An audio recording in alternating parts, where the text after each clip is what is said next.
Saya punya beberapa pertanyaan, tolong dicatat. Kalau ada yang bisa menjawab sekarang, alhamdulillah. Kalau tidak, jadi PR bersama. Hafal teks proklamasi? Ada yang hafal teks proklamasi? Saya SMK sih hafal ya malahan. Ngetik SMK. Hal-hal yang mengenai pemindahan kekuasaan dan lain-lain diselenggarakan dalam cara sesama dan tempo yang sesingkat-singkatnya. Oke, wis gak apa-apa wong kancane durung proklamasi ya, gitu. Pertanyaan saya sederhana. Apa yang dipindahkan itu apa? Apa yang dipindahkan kan pemindahan kekuasaan. Maksudnya kekuasaan itu apa? Keuangan, otoritas kenegaraan, kedaulatan, emas. Seluruhnya. Seluruhnya. Oke. Seluruhnya itu apa ya? Jajal sebutan. Telu ae, telu. Kedaulatan. Ya. Kekayaan. Kekayaan itu apa aja? Aset bangsa, kebudayaan, semuanya yang ada di Indonesia. Termasuk aspek pembentukan negara yang termasuk dalam kekayaan negara. Terus sumber daya manusia. Oke, wes gak apa-apa wes. Sebelumnya dikuasai siapa memang? Penjajah Belanda. Oke. Dipindahkan dari siapa ke siapa?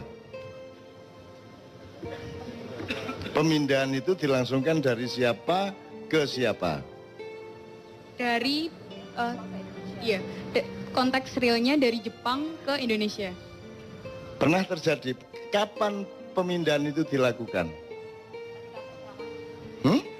Ketika proklamasi. Loh, kalau sudah dipindahkan kenapa pakai akan dilaksanakan secara seksama?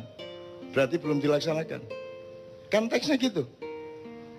Betul nggak? Teksnya akan dilaksanakan secara seksama dalam tempo sesingkatnya sehingga ketika proklamasi belum terjadi.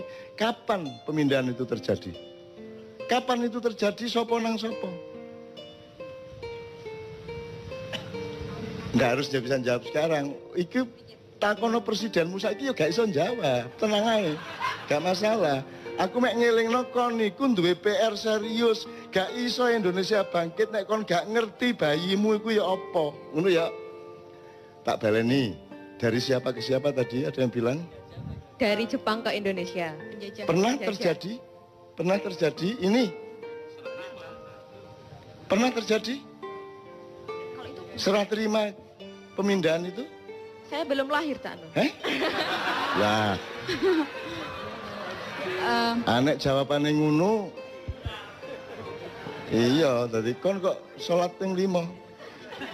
Nah, kok jawabannya ngono meneh kon gurung lahir ayo.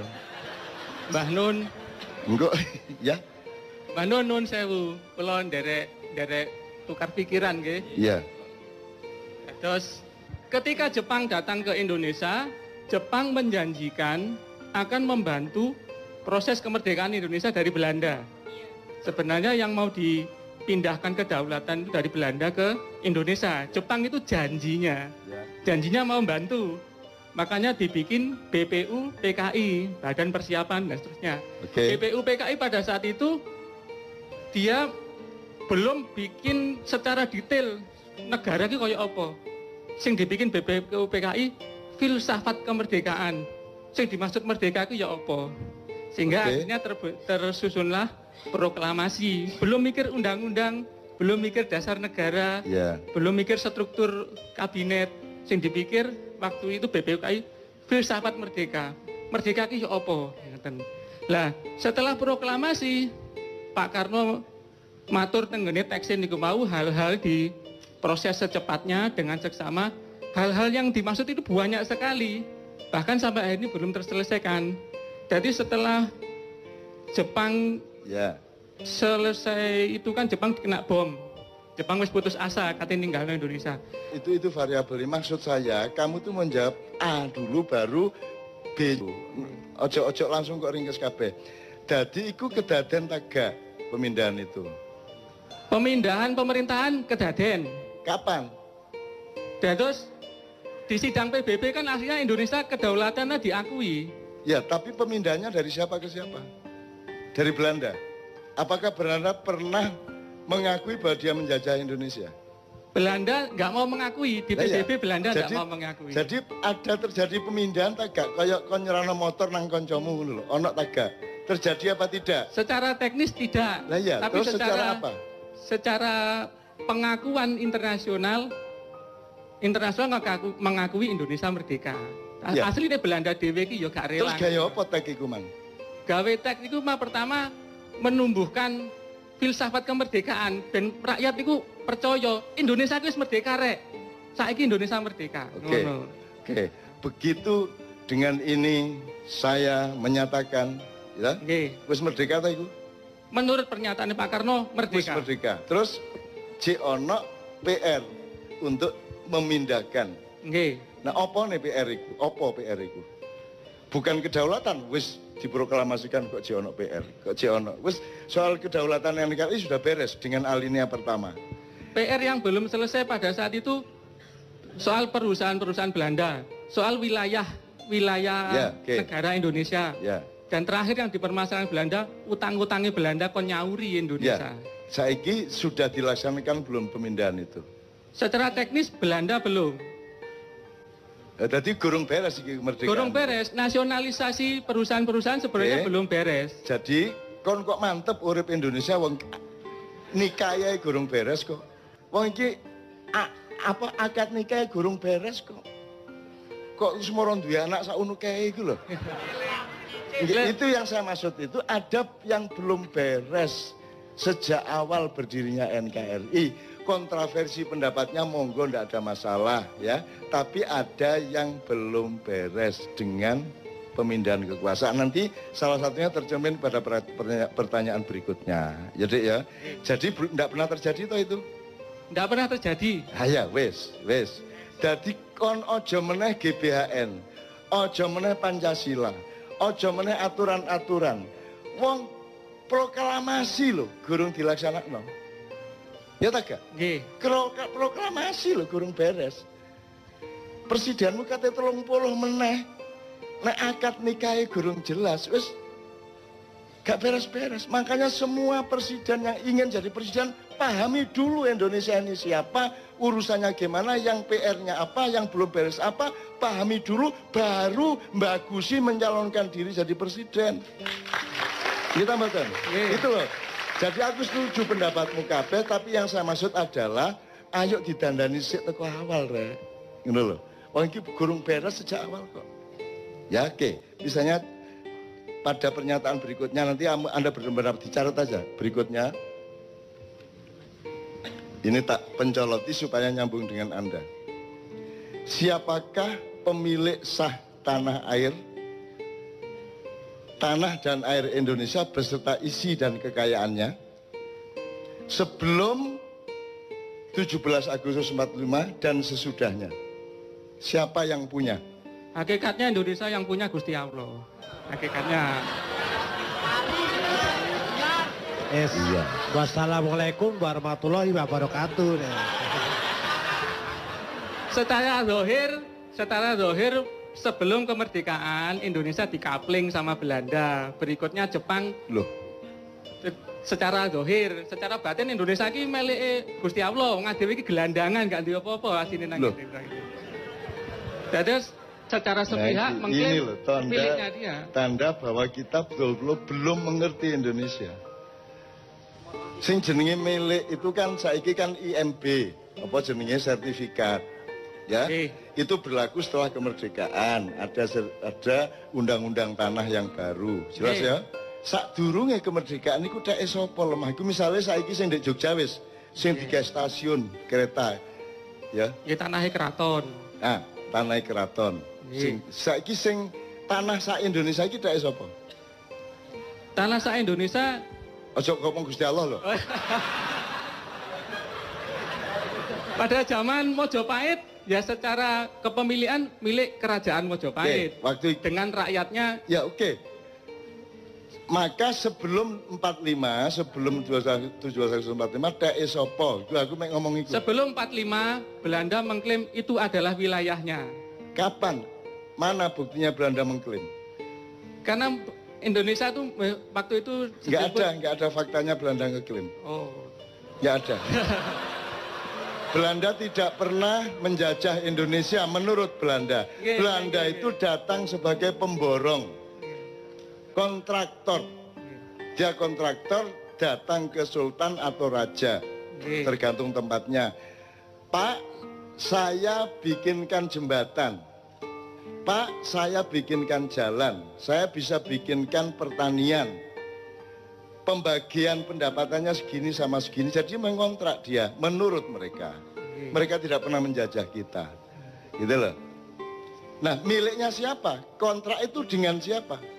Kontrak dengan sultan-sultan, raja-raja. Nah, jadi siapa yang memiliki tanah air sebelum kemerdekaan? Sebelum kemerdekaan para raja dan para sultan. Ah, ngono lho, Kitmang sing tak ngenteni iku dheke sultan.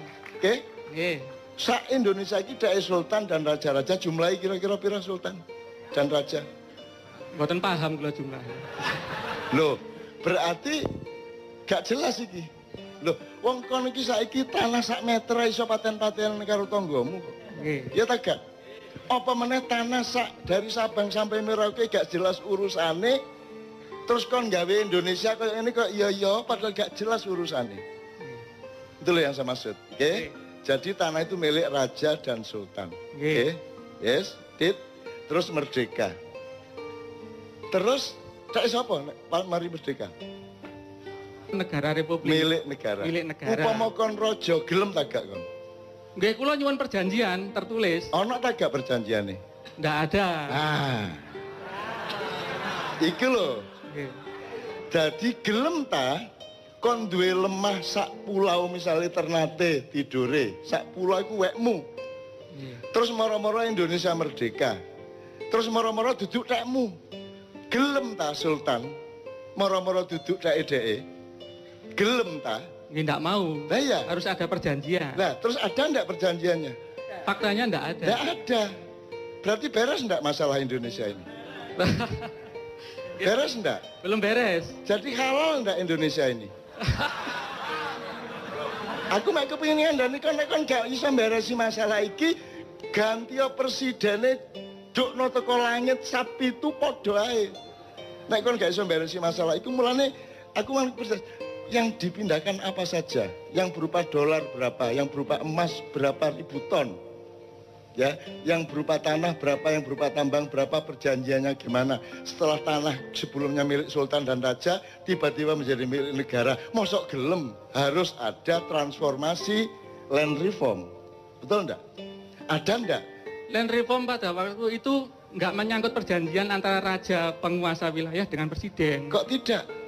Lah Saya kok juga gelem? nggak paham, saya belum lahir waktu itu. Loh, Jadi aku ngene wae, upama kon dadi sultane, dadi rajane gelem tak gak? ya kula mboten purun, saya nggak mau. Terus rumangsamu 124 sultan raja ki gelem ngono. Ya nggak mau. Lah ndak mau. Kalau saya jadi rajanya ya nggak mau. Lah iya. Harus Nah, ada perjanjian. menurut sampean raja-raja Nusantara gelem tak gak? Nggak mau asline. Ah, aslinya ndak mau. Ya, contohnya konflik-konflik yang muncul. Makanya terus ngene lho, Dik. Yang kita ini nyari bersama, duduk aku berdebat karo kon. Oh, nggih, Kita nggih. mencari bersama. Golek api. Menurut kon, nek kon sing dadi sultan, Nggih. moro-moro Indonesia merdeka, terus semua milikmu jadi milik negara. Lilo tagak kon. Mboten rela. Boten.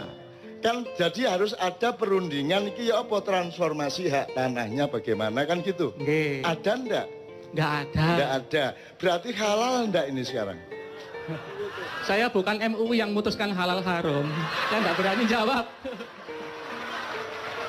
Ngene lho, kon iku nek kate nang doli gak usah nang MUI sik. Kon langsung ro nek nang doli ku haram ngono lho. Mosok halal haram ngenteni MUI. Begitu tidak sah, tidak logis ya. Curang berarti tidak halal ngono kok dadak MUI sik kon. Nggih, hakikatnya kalau kedua pihak ada sesuatu dan satu pihak merasa tidak terima, berarti itu nggak halal. Hakikatnya begitu. Makanya sekarang diatur ada nggak undang-undang konstitusi yang mengatur peralihan dari haknya sultan dan raja-raja seluruh Nusantara ini kemudian menjadi milik negara. Nggak ada. Nggak ada toh? Nggak ada perjanjian itu. Dadi iki apa iki nyolong ta, ngeklaim ta, ngerampok ta? Ya, kono ojo melok sedih, ojo melok dikeserang wong kono yo gak melok apa-apa, kowe gak salah kok. Loh, saya juga ikut sedih, Pak, wong saya pegawai negeri ya. Oke, tapi jelas ya faktanya ya. Jadi beres enggak masalah kelahiran tadi? Masalahnya enggak beres. Ya, beres toh? Enggak beres. Oke, enggak beres. Jadi sejak awal kita itu belum beres. Oke ya? Oke, betul. Oke. Jadi soal pemilikan tanah, tambang semua sebenarnya kan juga tidak ada perjanjian yang jelas. Tidak diatur secara kenegaraan. Saya kan roh, atine rojo-rojo saiki ya apa kira-kira kan gitu? Atine rojo-rojo karepe iku bikin daerah istimewa. Dengan perjanjian-perjanjian baru, mbuh disahno DPR, MPR, Presiden, bikin daerah istimewa. Terus apa kok mek Jogja tok? Sebenarnya raja lain juga sama. Di Aceh kan dulu-dulunya zaman Pak Harto kan ya sempat bergejolak minta istimewa. Apa kok mek loro? Karena yang lain nggak berani mungkin. Oh. Karena untuk dalam tanda kutip melawan kekuatan besar, kita harus punya support yang besar. Nah, raja-raja ini kan supportnya kecil. Oh, jadi untuk mendapatkan hak hidupnya itu harus berani gitu. Loh, yang nggih no, Pak. Oh, berani melawan? Berani melawan penguasa. Penguasa mana? Sing rumangsa menguasai wilayah Indonesia. Indonesia. Berarti penguasa ini penjajah ya, sehingga raja-raja pada takut. Secara psikologis aslinya jajah rojo-rojo. Secara dohir ketoke mengajak saiki jajah taga. Aslinya menjajah. Sip. Yes. Iku sing tak enten itu kon. Dan kon pegawai dari sistem penjajahan itu.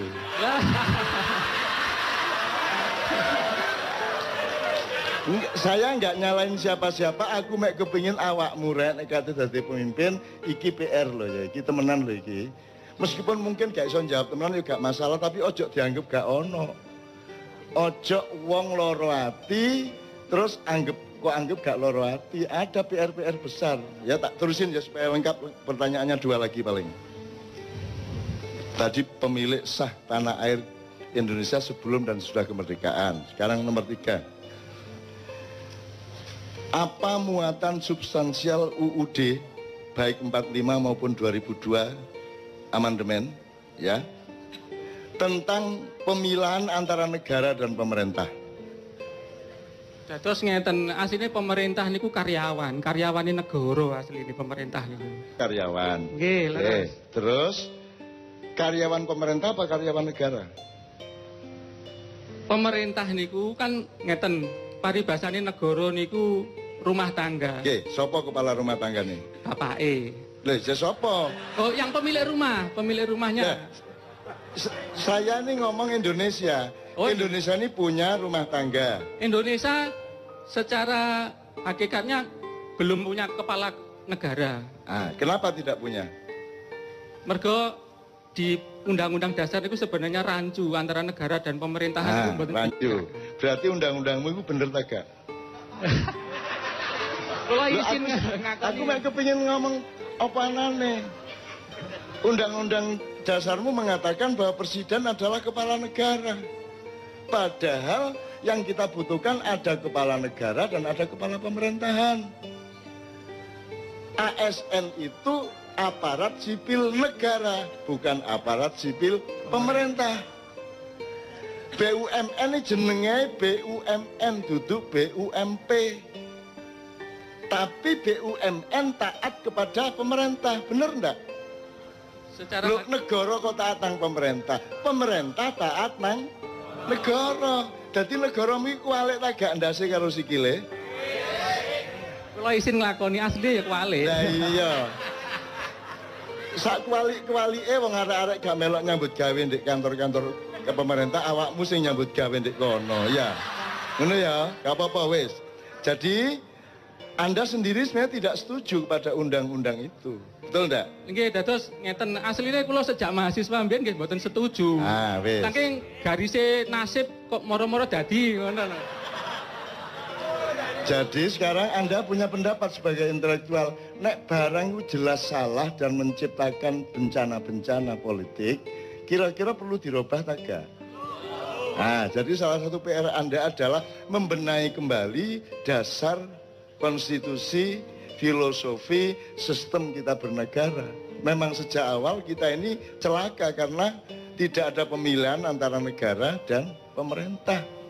Akhirnya karyawan di kantor kabupaten taat kepada bupati. Padahal karyawan atau ASN atau PNS dulu di kantor kabupaten itu adalah aparatnya negara yang digaji permanen dari dia masuk sampai pensiun. Jadi dia sepanjang hidupnya. Sementara bupati, presiden outsourcing. Dia cuma disewa 5 tahun. Jadi orang yang jadi ASN sepanjang hidup sampai hari pensiun itu tidak pada posisi untuk taat kepada outsourcing. Betul enggak? Ya, oke. Terakhir. Ini soal sejarah. Apakah berdirinya dan pelaksanaan NKRI merupakan kontinuasi dari bentuk pemerintahan dan kekuasaan sebelumnya, abad-abad sebelumnya, entah apapun bentuknya, ataukah merupakan adopsi dari luar Indonesia? Jadi Anda sebenarnya bukan orang Indonesia dengan negara Indonesia ini. Anda adalah orang Eropa, orang Amerika, tambah orang Arab, tambah orang Cina, bernama Indonesia, label muda ae Indonesia, tapi janjane sing kok lakoni ku Eropa, Amerika, Israel, Cina dan Arab. Gelem kon dadi wong kaya ngono iku. Jadi ada budaya atau sejarah kontinuasi, ada sejarah adopsi. Kita ini sekarang adopsi, mulane biyen sapa jenenge Jayabaya mengatakan wong Jawa kari separo, Cina Londo kari sak jodoh. Kita salah paham selama berapa abad. Rumasane ono welut, perang terus wong Jawa jumlahe kari separo, gak. Jawamu iku separo-separo saiki. Jawamu iku separo-separo, gak Jawa temenan. Mergo kon wis gak gelem nerusno Jawamu. Gitu loh. Cina Londo malah dadi sak jodoh, kerjasama. Itu namanya Cina Londo kari sak jodoh. Tapi itu interpretasi saya, ojo percaya aku, lawang aku duduk wong kampus kan gitu kan. Nah aku wong akademisi ya saya bisa dipercaya. Saya ini kan hanya orang yang lewat ganggu-ganggu, soporo keganggu cek tangi kan gitu. Nek perkara gak tangi-tangi ya gak apa-apa, malah tak ilir-ilir cek tambah turunnya tambah angler kan gitu ya. Jadi pertanyaan terakhir tadi jelas. Apakah yang kita lakukan dengan NKRI ini kontinuasi dari yang kemarin-kemarin ataukah merupakan adopsi? Jadi kita ikut wis duduk Indonesia nek kayak ngene iki mek karen-karen tok Indonesia niku. Gitu. Jadi kita nggak meneruskan yang kemarin, kita mencari yang baru termasuk universitas, Pancasila, Trias Politika dan lain sebagainya. Nanti tolong pelajari nyun sewu ini ngiling noto ae sing sejarah ono sing arek belajar sejarah ndak? Coba Renaissance di Eropa dari Italia ke seluruh Eropa itu abad berapa? 14 sampai 17 awalnya di Italia abad 14. Sebelum abad 14 itu di Eropa namanya abad pertengahan, abad ke-8 dari abad 5 sampai 15 kira-kira ya. Nah, aku takon ketika ada peralihan dari masa kegelapan Eropa menuju Renaissance itu di Indonesia terjadi apa? Belum pernah ada studi sejarah dan sosiologi mengenai ini. Akhirnya kita menjadi bukan orang Indonesia sekarang. Meskipun tetap nek awake dhewe saking apike, saking tepake masih kene duduk Indonesia ya tetap metu Indonesia dididik gitu ya. Tapi kita secara sistem makro kita ndak. Jadi Sunan Kalijaga lahir tahun 1450. Pada umur 28 tahun dia sudah mulai menjadi aktivis politik di Mojopahit. Dia melakukan transformasi yang sangat damai dan sangat bagus, dawa ceritane, dan beliau mengawal dari Mojopahit akhir yang ketika itu masih ada Minak Jinggo Belambangan sampai transformasi ke Demak, sampai ke Pajang, sampai ke Mataram awal. Sunan Kalijaga umurnya 162 lebih. Nah, jadi kalau awakmu setuju Mas, ini sampean meneh. Sampean Renaissance. Teng Yunani, Roma zaman riyen niku. Itali. Nggih kula dereng lahir niku nggih. Kan kok tak balekno nang masa silam kon kok. Nggih, leres. Ya. Zaman filosof. Itu disebut masa apa? Masa Renaissance, masa kejayaan ilmu pengetahuan dan filosofi, filsafat. Masa pencerahan. Nggih. Ya, menurut awakmu setuju tak itu masa pencerahan? Kula mboten setuju sebab enten setunggal riwayat saking Kiai pundi kula supe. Ya. Asline Sokrates kali Plato riyen niku diajari Nabi Khidir. Terus gampang. Soal iki ngene. Niku satu. Ndak, maksud saya gini. Setuju ndak itu disebut masa pencerahan menurut Anda? Secara akademis setuju. Oh. Tenan? Nggih. Makanya awal tadi kita ngomong mengenai kelengkapan, mengenai sempurna. Ya, karena Renaissance itu adalah pemberontakan terhadap religi keraton-keraton Kristen, ya. Jadi terus mereka marah kepada agama sehingga mereka berpihak kepada akal sehat. Terjadilah revolusi pemikiran, kemudian pemikiran didewa-dewakan. Semua yang tidak cocok sama pemikiran dianggap jelek, dianggap ketinggalan zaman. Jadi kalau saya menyebut Renaissance adalah masa penyempitan umat manusia. Hatinya jadi tidak ada, spiritualitasnya tidak ada, tinggal akal pikirannya dan jadilah uner. Untung manusia uner adalah manusia yang tetap sempurna. Jadi gak ono urusane kampus karo pengajian. Gak ono jane. Ono kampus kok ono selawatan. Universitas secara barat kok selawatan. Itu tidak kompatibel dengan sistem dan ideologi universitas. Tapi di Indonesia tidak bisa 100% berlaku karena rektornya religius, karena dekannya religius, karena mereka tetap manusia sempurna. Gitu loh, Dek. Jadi di timur terjadi penyempurnaan manusia oleh Sunan Kalijogo dan Wali Songo. Di Eropa terjadi penyempitan manusia. Dari manusia yang lengkap spiritual, mentalitas, semuanya menjadi hanya manusia intelektual. Bahkan kemudian menjadi manusia akademis. Di sini disempurnakan, agamanya sama budayanya dikomprensikan. Bahkan lengkapnya luar biasa. Sampai kebudayaan Jawa bagi saya itu umpama gano Islam wong Jawa wis mlebu swarga ngono aku. Nek kurang sembayange ngono tok. Tapi nek peradapane wis saiki sampean delok. Nek tembang Jawa teko sinom nganti Megatro Pucung itu lagune wong sing wis ndek swarga. Wis karek ngene ndek swarga.